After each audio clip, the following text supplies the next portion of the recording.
할렐루야. 아멘. 잘 오셨습니다. 아멘. 우리 옆에 보내고 인사합니다. 잘 오셨습니다. 한 번 더 인사합시다. 당신을 위해 좋은 일이 시작되었습니다. 아멘이십니까?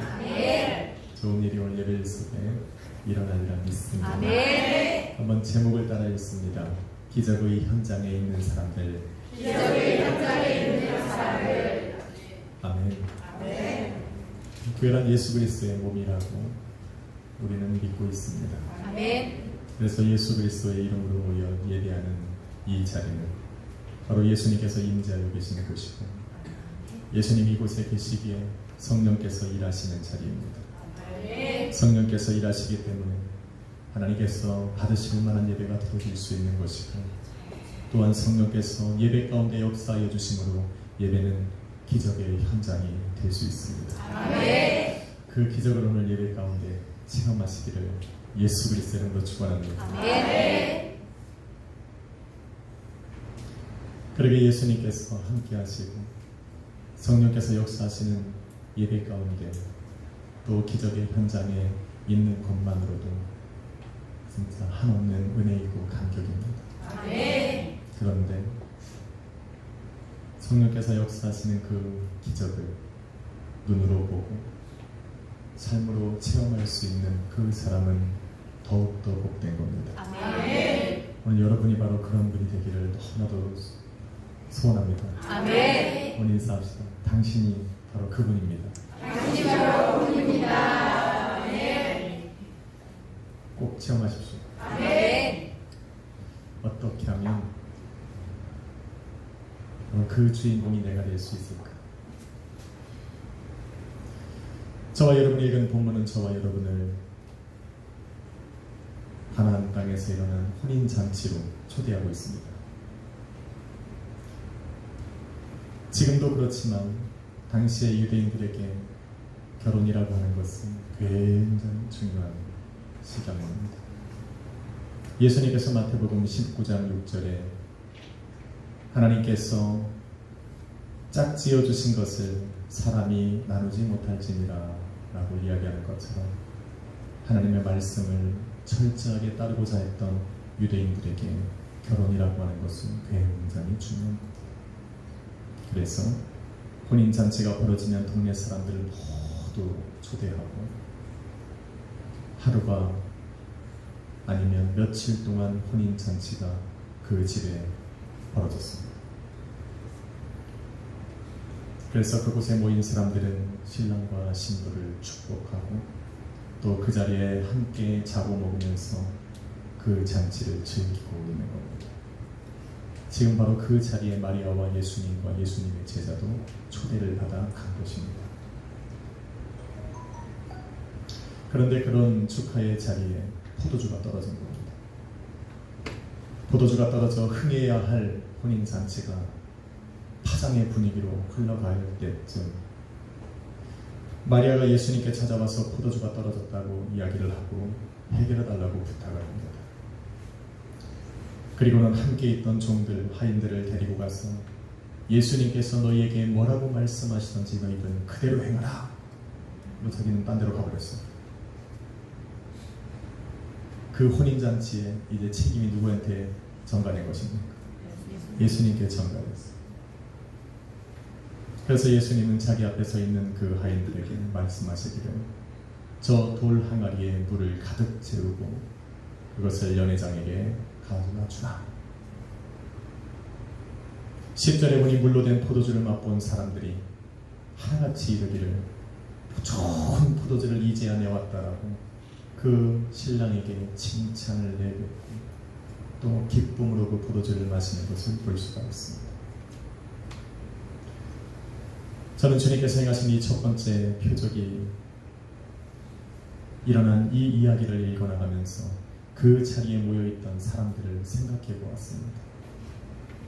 예수님께서 그 자리에 함께 계신 것만으로도 기쁠 텐데 예수님께서 이 땅에서 행하시는 그 첫 번째 표적을 눈으로 목도하고 체험했으니 얼마나 기쁘고 즐거웠겠냐는 겁니다.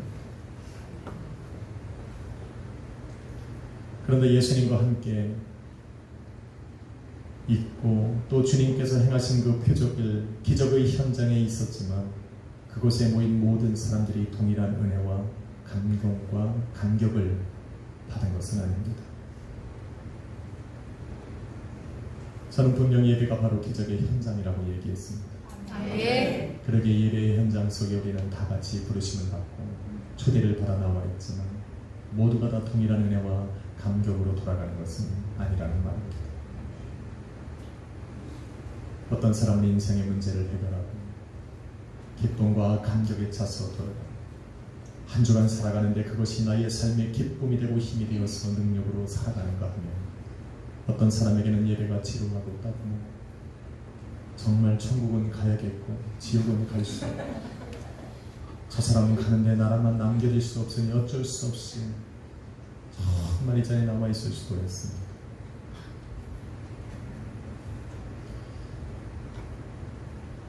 먼저는 기적의 현장에 모여있던 사람들의 모습을 볼 수가 있습니다.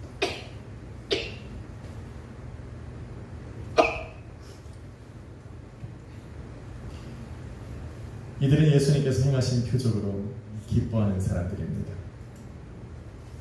이들은 얼마나 좋았던지 물이 변하여 포도주가 된 그 포도주를 마시면서 환호하기 시작했어요. 이렇게 좋은 포도주를 이제야 내놓더니. 그리고 신랑을 불러서 칭찬합니다. 너는 정말 좋은 술을 이제야 내놓고. 이들은 예수님께서 보여주신 그 기적의 포도주를 맛보면서 한없이 흥에 겨워하고 있는 사람들입니다. 이들은 예수님께서 물로 변화시키신 그 포도주로 감격하고 그것으로 인하여 기뻐하고 또 그 흥을 이어가고 있지만 정작 그 포도주가 어디서 왔는지는 알지 못하는 사람들.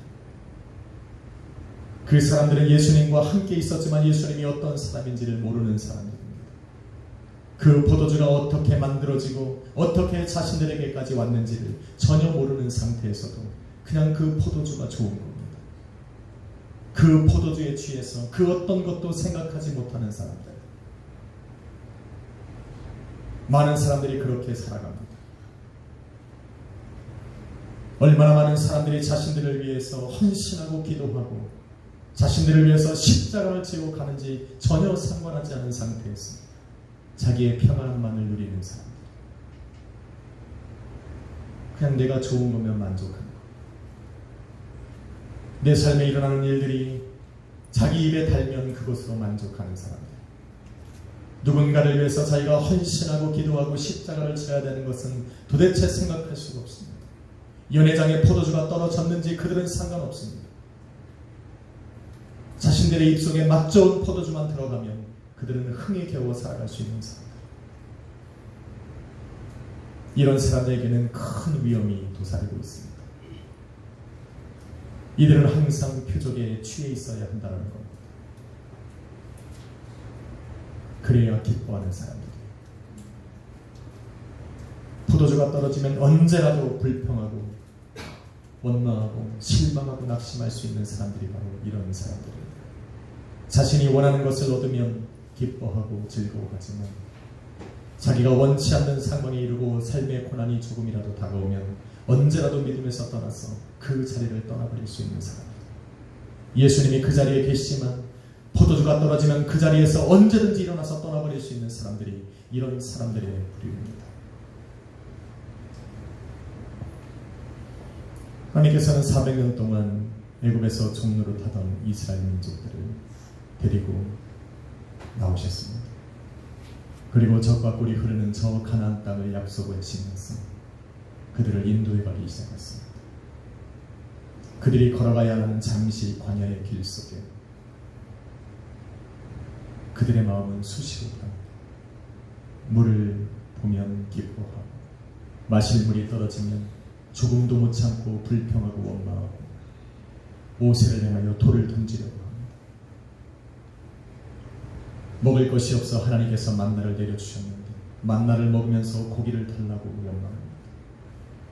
메추라기를 보내서 고기를 먹게 하시니 이제는 그 배부른 몸으로 우상을 만들어서 하나님을 시험하는 사람들이었습니다. 하나님께서는 그들에게 불기둥과 구름기둥으로 인도하셨던 분입니다. 광야에서 소출이 없는 그 땅의 만나와 메추라기를 먹여서 그들을 먹이셨던 분입니다. 낮의 열기를 피하고자 구름기둥을 내셨습니다. 마라의 쓴물을 반하여 단물이 되게 하심으로 그들을 목마르지 않게 하셨던 분이 바로 하나님이십니다. 아멘. 그 뜨거운 사막길을 걸어가면서도 옷 하나 헤어지지 아니하고 그 신발이 닳지 않도록 하셨던 분이 바로 하나님이셨음에도 불구하고 아멘. 그들은 조금이라도 자신들이 원하는 환경이 주어지지 않으면 언제라도 그 하나님에게 불평을 내뱉고 애국 땅으로 돌아가길 원했던 사람들이 바로 그들입니다.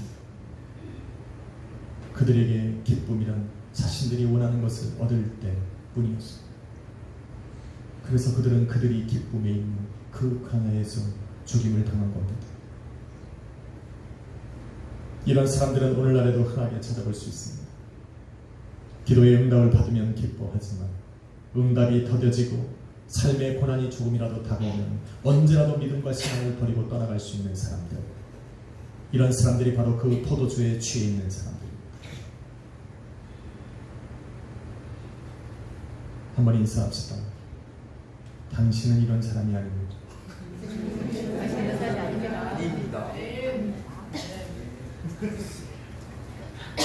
할렐루야. 아멘. 이런 인생을 살아왔다면 회개하십시오. 아멘. 다음은 예수님의 말씀을 듣고 항아리에 물을 채우고 그 물을 연회장에 갖다 주었던 하인들의 모습입니다. 9절에 보니 사람들은 그 좋은 포도주가 어디서 났는지 알지 못하지만 하인들은 알았다라고 기록하고 있습니다. 이들은 그 기적이 예수님으로부터 시작되었고 예수님께서 말씀하시는 대로 행했기 때문에 그 기적을 체험할 수 있었던 사람들입니다. 이들은 말씀을 듣고 순종할 수 있는 환경 속에 살아가는 사람들이고 그러기에 기적을 체험하고 그 기적을 어디서 왔는지 깨달아 알기, 그 기적을 통해서 믿음을 가질 수 있는 사람들이었습니다. 할렐루야. 아멘. 그러나 이 사람들에게도 위험은 있습니다. 어떤 위험입니까? 행하신 기적을 눈으로 보고 삶으로 체험해야만 믿음을 가질 수 있는 사람들입니다. 말씀에 순종하나 아직 믿음이 없기 때문에 순종하는 동안 그 마음속에 기쁨이 없습니다. 그 사람들의 마음속에는 늘 의심과 의문이 그 믿음과 공존하며 있기 때문에 그 일을 행하는 동안에 언제든지 환경이 변하면 믿음까지 잃어버릴 수 있는 위험이 있다는 겁니다. 종들이 처한 환경은 어떤 겁니까? 종들은 지금 피곤에 지쳐 있습니다. 며칠 동안 이어지는 그 연회 때문에 수많은 사람들이 몰려들었고 그 모여드는 사람들에게 음식을 나눠주고 포도주를 떠다 줘야 하는 그 수고로움을 감당하고 있어야 되는 사람들이었습니다. 그 사람들의 마음속에서는 내가 머물고 있는 이 집이 기뻐하고 즐거워하는 것은 좋지만 하루도 아니고 며칠 동안 이어지는 그 연회로 말미암아서 지쳐가고 있는 상태였습니다. 당시 풍습은 포도주가 떨어지면 연회도 끝나는 겁니다. 그래서 비어져가는 저 포도주 항아리를 바라보면서 조금만 더 하면 된다, 조금만 더 하면 된다 그러면서 마지막 힘까지 내어서 일을 하고 있었습니다. 그런데 포도주 항아리가 거의 다 바닥을 드러낼 때쯤 마리아가 자신들을 불러서 예수님에게로 데려가는 겁니다. 그리고는 예수님께서 말씀하시는 대로 행하라 그리고 떠나버렸습니다. 예수님이 뭐라고 하셨습니까? 옆을 보니 항아리가 6개가 놓여있는데 저 항아리에 갖다 물을 채라, 그리고 처음부터 다시 가져다 쳐라. 종들이 이 말을 들었을 때 기뻐했겠습니까? 만약에 정말 기쁨과 감격, 정말 이제 흥이 떨어져가고 잔치를 망할 수밖에 없는 이 상황 속에 예수님이 포도주를 만들어 주시니 대단하신 분이다라고 감격했다라고 생각하면 여러분은 마음이 선하고 충성된 사람들입니다.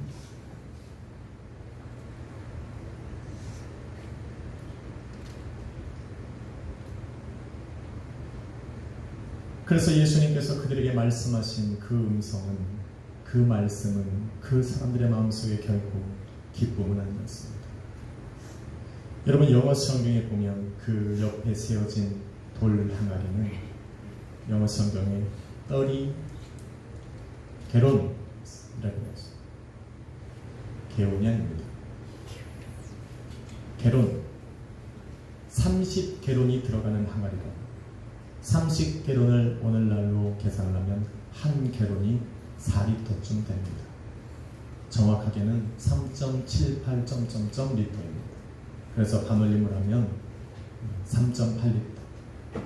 계산하기 편하게 4리터로 계산을 하면 30게론이 들어가는 그 항아리는 어림잡아 120리터의 물이 들어가는 항아리였습니다.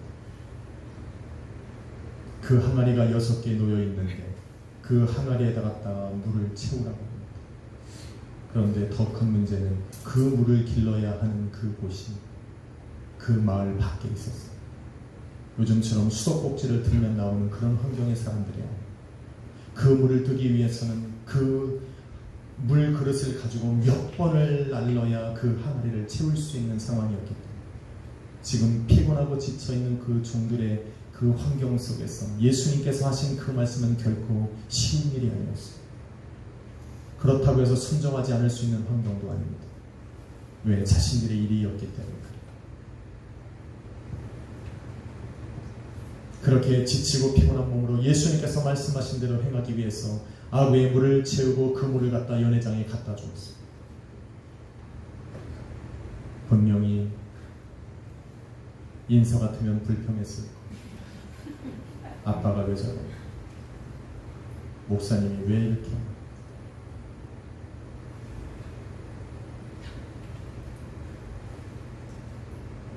인서가 절대 얘기하지 말라고 했는데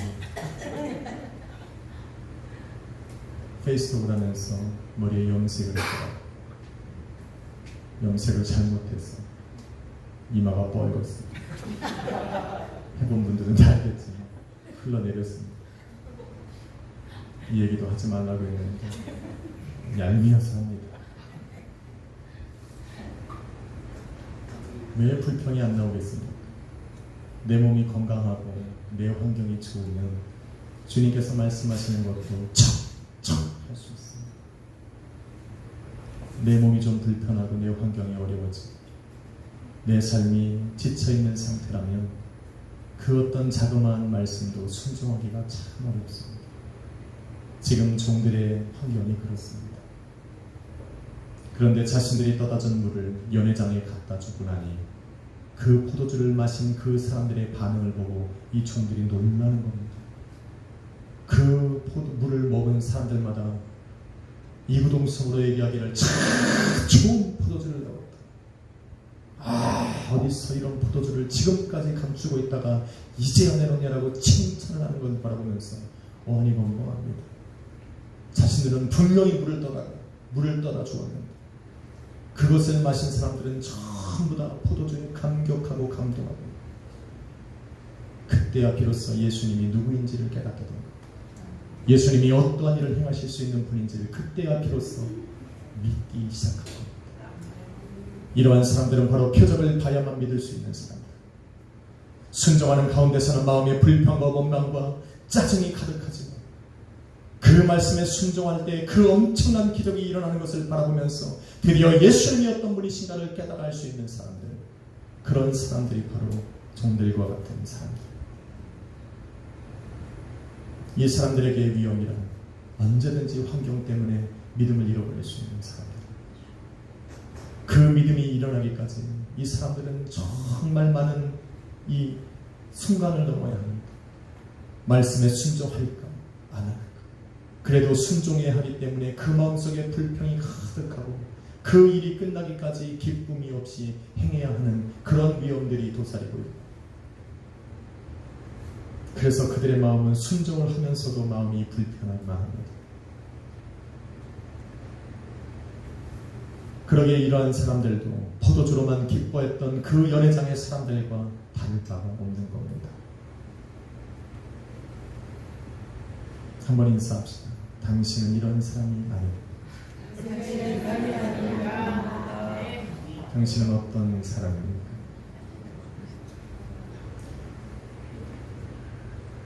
마지막은 예수님께 믿음을 보여 주님께서 물이 변하여 포도주로 변하게 하시는, 변호가 되게 하시는 그 기적을 행하실 수 있는 환경을 열어놓은 마리아와 같은 사람들입니다. 예수님께서 만약 누군가를 위해 어떠한 일을 행하셨다면 주님은 그 사람에게서 그 일을 행하실 수 있는 믿음을 보신 것입니다. 그러니까 행하실 수 있는. 금요일에 설교에서 저는 말씀드렸습니다. 마리아에게는 예수님께서 지극히 높으신 하나님의 아들이요 그분이 곧 하나님이시라는 믿음을 가지고 있었습니다. 그러기에 그 믿음으로 역사하시는 주님께서 마리아의 믿음을 바라보시고 그 기적을 행해 주실 수 있으셨던 겁니다. 성경은 하나님의 뜻을 위해 부르심을 받은 사람들이 그 일을 이루기 위해서 하나님 앞에 구하고 부르짖기를 원하고 계십니다. 하나님께 큰 뜻을 받고 하나님의 놀라운 계획을 알았지만 자기 힘으로 그것을 해내는 것을 원하지 않는다. 하나님께 부르짖고 간구하여서 성령이 오늘도 그를 통하여 일하시게 하여 그 사람으로 하여금 그 되어진 일을 통해서 하나님 앞에 영광 돌리기를 원하시는 겁니다. 여러분 출애굽기 14장에 보면 그 애굽 땅에서 나온 모세와 이스라엘이 홍해 앞에 섰습니다. 애굽의 군사들이 그들을 죽이려고 뒤에서 쫓아오고 앞에는 홍해 바다가 가리고 있어서 그 길을 건너갈 수 없는 그야말로 위급한 상황에 놓여 있을 때 모세와 함께 출애굽한 그 이스라엘 민족들은 모세를 향하여 돌을 들고 원망하고 불평하기 시작했습니다. 왜 우리를 애굽 땅에서 건져내서 이곳에서 죽게 하느냐라고 모세에게 불평을 내고 있었어요. 한두 명이 아닙니다. 애굽에서 나온 그 수백만 명의 사람들이 일제히 일어나 함성을 지르며 모세를 향하여 원망하고 불평한다라고 생각해 보십시오. 여러분 중에 한 사람만 저에게 불평해도 제 마음이 무너지는 거예요. 그 수백만 명의 사람들이 일제히 일어나서 모세를 향하여 돌을 던지며 불평하고 원망의 소리를 내니 모세가 어떻게 했어요? 그래서 모세가 그들 가운데 일어나서 출애굽기 14장 13절로 14절에 이야기를 합니다. 너희는 두려워하지 말고 가만히 있었어. 여호와께서 너희를 위하여 행하시는 구원을 보라. 저처럼 이야기 멋지게 이야기하지 않았을 겁니다. 그리고는 말하기를 여호와께서 너희를 위하여 싸우시리니 너희는 가만히 기다려라.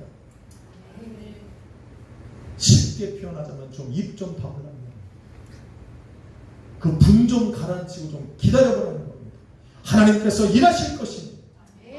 하나님께서 약속하셨으니 약속하신 대로 너희를 이곳에서 죽게 하지 아니하실 것입니다.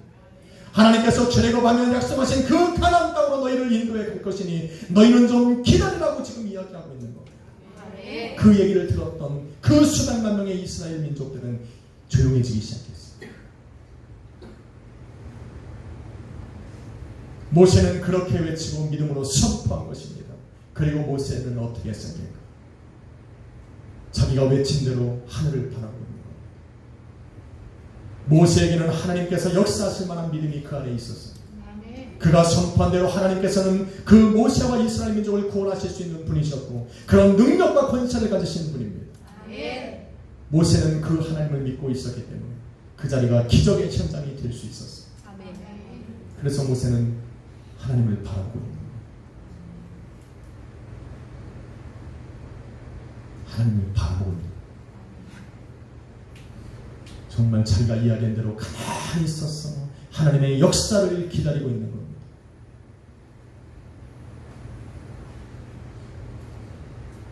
그러면 역사가 일어납니까? 하나님께서 모세를 부르셔서 그에게 성령으로 함께 하시고 그에게 믿음을 주셨습니다. 그 엄청난 게 이스라엘 민족들을 이끌게 하셨는데 그러한 위급한 상황이 다가올 때마다 하나님만 바라보게 하시려고 그 믿음과 성령을 주신 것입니까? 그러면 여러분의 삶에 위험이 다가오고 가정이 무너지고 환경이 무너지는 상황이 닥치면 여러분은 하늘만 쳐다봅니다. 이러라고 여러분을 부르셔서 자녀 삼으시고 믿음을 주신 것입니까? 도대체 내가 감당할 수 없는 환경이 내 삶에 몰려오고 내 자녀들과 내 가정에 몰려오는데 여러분은 하늘만 쳐다보고 있겠습니까? 그리고 자녀에게 이르기를 너희는 잠잠하라. 하나님께서 일하실 거니 잠잠하라. 이걸 우리 주님이 원하실 거냐는 거예요.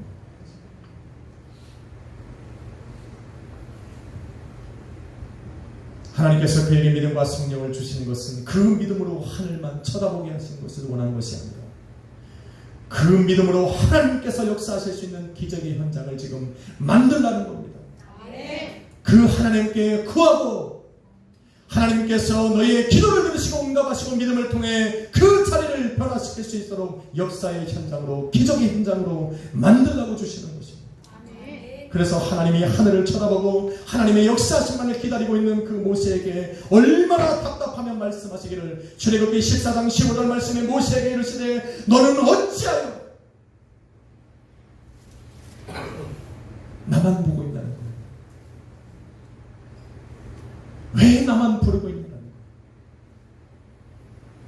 너는 지금 이스라엘 자손에게 명령하여 그 앞으로 전진하게 하고 내가 너에게 주기한 그 지팡이를 그 바다 위로 내밀어서 그 바다를 갈라지게 하라고 말하고 있는 것입니다. 할렐루야. 하나님께서 그에게 믿음과 성령을 주시는 것은 그를 잠잠히 기다리라고 하는 것이 아니라 그것은 믿음이 없는 사람들이 하는 일이고 너에게 내가 어떤 사람인지를 보여주고 너에게 성령으로 함께하고 있으니 너는 그 지팡이를 펴서 그 자리를 바로 기적의 현장으로 만들라고 말씀하고 있는 거예요. 믿음이 있으면 믿음으로 역사를 이룰 수 있는 하나님께서 역사하실 수 있는 그 기적의 현장을 너희의 삶의 환경에 가정에 만들라고 지금 말씀하고 있는 겁니다. 모세는 기적을 체험해야 믿는 종들과 같은 사람이 아닙니다. 모세는 마리아처럼 물을 변화시켜 포도주를 만들 수 있는 그 예수님을 그 하나님을 믿는 믿음의 사람이었습니다.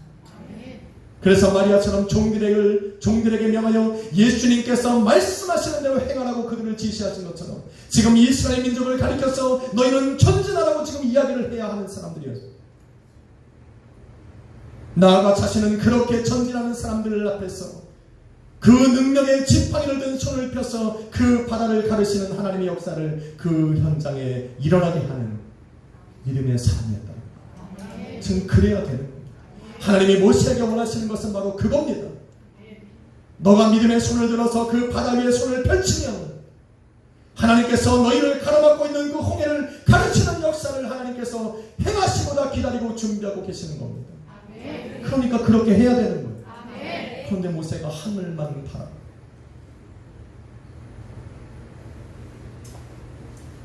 여러분의 삶에 답답하고 해낼 수 없는 일이 있습니다.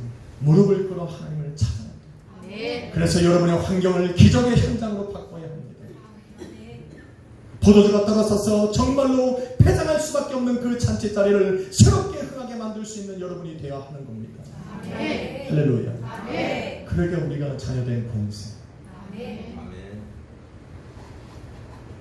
저와 여러분도 그래서 마찬가지. 기적만을 바라보며 기적에 취해 사는 사람들이에요. 자신도 모르게 이루어지는 그 기적 속에 나는 나의 편안만을 추구하는 사람들이 아닙니다. 일어난 기적을 통해서 나는 믿음을 가질 수 있는 사람들.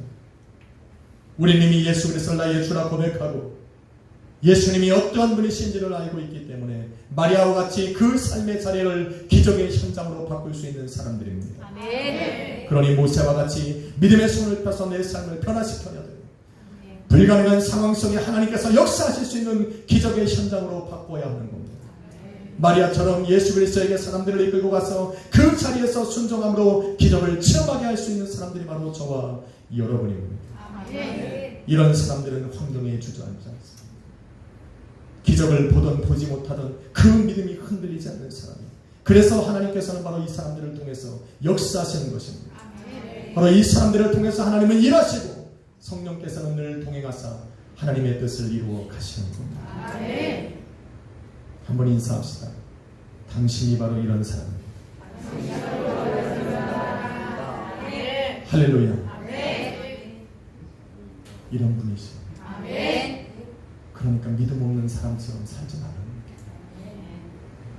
내 삶에 주어진 자그마한 그 포도주 하나 마시면서 기뻐하고 그거에 취해 사는 사람이 되잖아요. 내 삶에 무언가 하나님이 기적을 이루시고 응답을 해줘야만 움직이는 사람이 되지 말라는 거예요.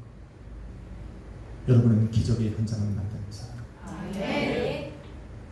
아무것도 없지만 나를 통해 일하실 수 있는 그 믿음을 가진 사람들이 여러분의 삶에 하나님께 간구하고 부르짖어 기적을 현장을 만들어야 하는 겁니다. 아멘. 사랑하는 성도 여러분, 기도해. 예수님께서 계신 곳에 머무는 것 복되고 귀한 일입니다. 아멘. 그러게 예수님을 초대했던 연회장의 신랑처럼 예수님을 여러분의 삶에 초대해야 합니다. 아멘. 그런데 그런 사람이 없으니 예수님께서 예배를 열어주시고 그 자리로 저와 여러분을 먼저 초대해 주신 겁니다. 아멘. 이제 그 초대받은 그 자리에서 나는 어떠한 모습으로 그 자리에 머물까 여러분이 선택하고 결정해야 합니다.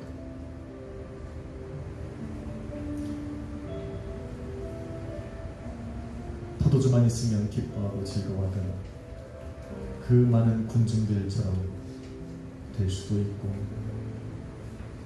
기적을 봐야만 믿음이 생기는 그런 종들과 같은 모습으로 이 자리에 앉아있을 수도 있어요.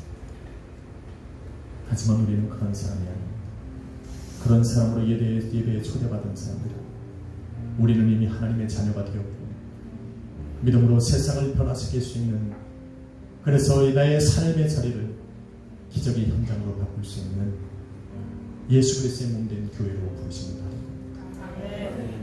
그러니까 그 주님을 믿는 믿음으로 우리는 기도해야 합니다. 아멘. 마리아처럼 예수 그리스도 앞에 나와서 간구하고 부르짖어야 합니다. 그래야 삶이 역사를 합니다. 아멘. 오늘도 그것을 우리에게 일깨워 주시고자 우리는 오늘도 성찬을 대하는 겁니다.